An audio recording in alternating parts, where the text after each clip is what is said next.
Some nights seem ordinary, but all it takes is one strange sound, one shadow behind the curtain, and everything becomes a nightmare with no end. From near fatal break-ins, to a man hiding behind an ice cream truck and a phone call that lets you hear your own voice in the middle of the night. Tonight you'll hear 3 real spine-chilling stories that will make you question the safety of your home. Make sure you're somewhere safe. Lock your doors tightly, and don't forget to look behind you. Story 1. The metallic sound. Behind the screen. Sometimes the scariest thing doesn't come from your screen, but from the wall right behind it. I'm a guy in my 30s. This happened a few years ago at a time when my life was falling apart. I had just broken up with my girlfriend of 5 years, the person I thought I'd build a future with. After the breakup, I spiraled into a deep depression. I had no interest in anything outside my bedroom. I spent my days on the sofa with the TV, half eating, barely sleeping.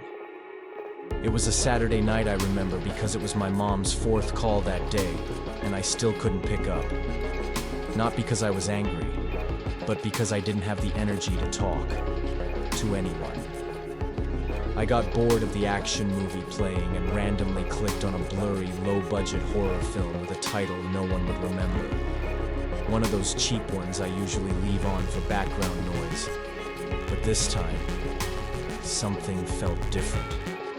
About 20 minutes in, I heard a strange sound, a sharp clang like metal tapping concrete. I assumed it was just a sound effect, but nothing on screen matched. No metal objects, no warehouse scenes, nothing. And the noise kept repeating, once per minute. Same pitch, same intensity, too precise to be random. I brushed it off, bad sound design. Then I got up to use the bathroom. Oddly, I paused the movie, something I never do with bad films. When I came back and reached for the remote, clang. The metallic sound echoed again, even though the movie was paused. I froze. The room was completely silent, the screen still, but the sound was inside the house. Another minute passed. Clang. Clear. Real. I wasn't imagining it. I jumped up, grabbed a box cutter, and searched the entire house. No one. No signs of a break-in. Everything. Normal. I climbed the stairs, heart pounding. Then clang. This time softer, coming from the bedroom I'd just left. I looked around, then remembered I'd opened the window earlier since it was getting warm. I slowly pulled the curtain aside, and there it was.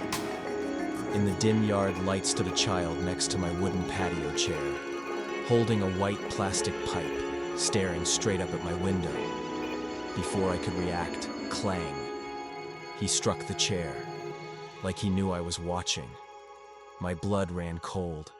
I backed away, tense. A child had been standing out there for over an hour, tapping the chair. Why, I thought maybe he was lost. But then I asked myself if he needed help. Why didn't he knock? Why didn't he speak? Why just stand there and hit the chair? I moved to turn on the backyard light, maybe to scare him off. But the moment my hand touched the doorknob, I stopped. Something felt wrong. I walked to the side window, the one that looked out over the steps. And that's when I saw them. 2 men dressed in black crouching beneath the back stairs. One of them looked straight at me as I peeked through the curtain. I pulled back, frozen, then called 911. When police arrived, they were gone. No camera footage, no footprints. Just the dented chair and one tiny shoe print pressed into the damp grass. I never found out who they were or what they wanted. But one thing's for sure. If I had opened that door, I wouldn't be here telling this story.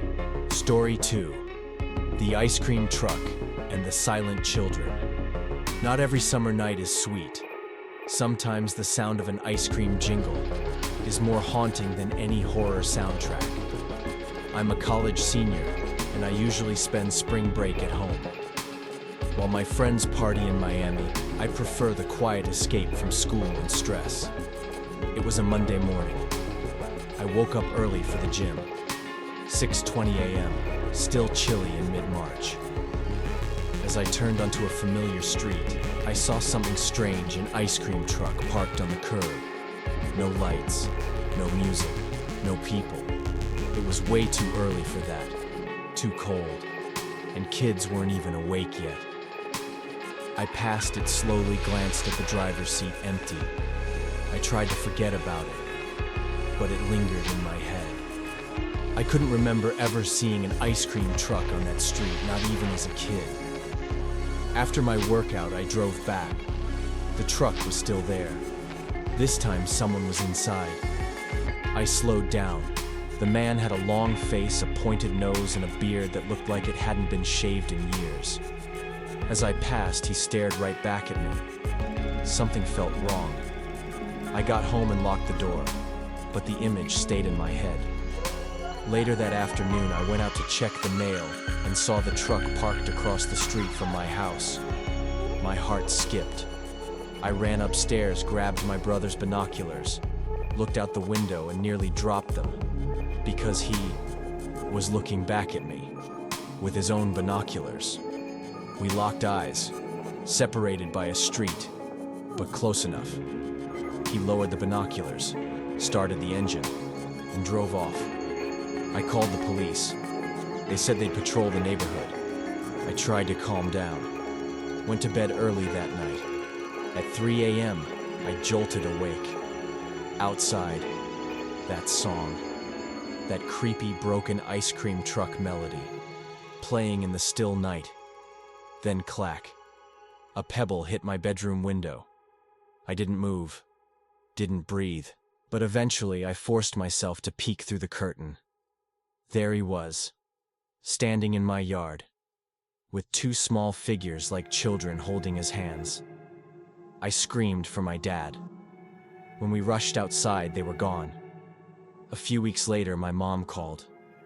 Two twins, boy and girl, went missing, about 30 minutes from where I lived. I can't stop wondering, were those the same two shadows I saw that night? Had they been in the truck that morning? Or did he find them after following me? Story 3. The call from the dark. When you hear your own voice, on the phone, from a number you don't recognize, it's no longer a normal call. I work in car sales. I get calls all the time, even at home. That night around 10 p.m., a number I didn't recognize lit up my screen. I ignored it. A few minutes later, it rang again. I answered. At first, just static, crackling like a bad radio signal. I was about to hang up when I heard it. My voice, an exact recording of me talking to a client earlier that morning. No other voice, just mine.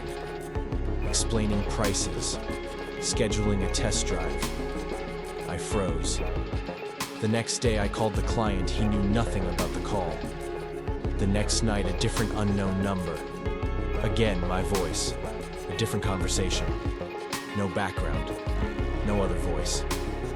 For a week straight, I got recordings of myself. Every night. I became paranoid. Checked every window. Slept with the lights on. Sat with a gun by my side. I told the police. They said without direct threats, there was nothing they could do. I changed my number. Then one night the call came again. I didn't hang up. I said, if this is about money, I can pay. I just want peace. I gave them my address, told them I'd wait. I don't know why. Desperation, maybe. At 11 p.m., no one came.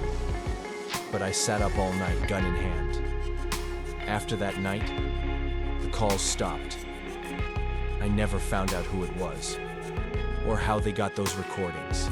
But I'm sure of one thing, they were closer than I thought, and they knew exactly who I was. You've just heard 3 real horror stories, each one a warning. Not everything is as harmless as it seems. A cheap TV, an old ice cream truck, or a call in the middle of the night. Sometimes they're just doors, doors to something much darker. Thank you for watching. If you've had a creepy or unexplained experience, drop it in the comments below. Who knows? Your story might be next. And don't forget, always lock your doors, always check the curtain, and if you hear an ice cream jingle at 3 a.m., don't go outside.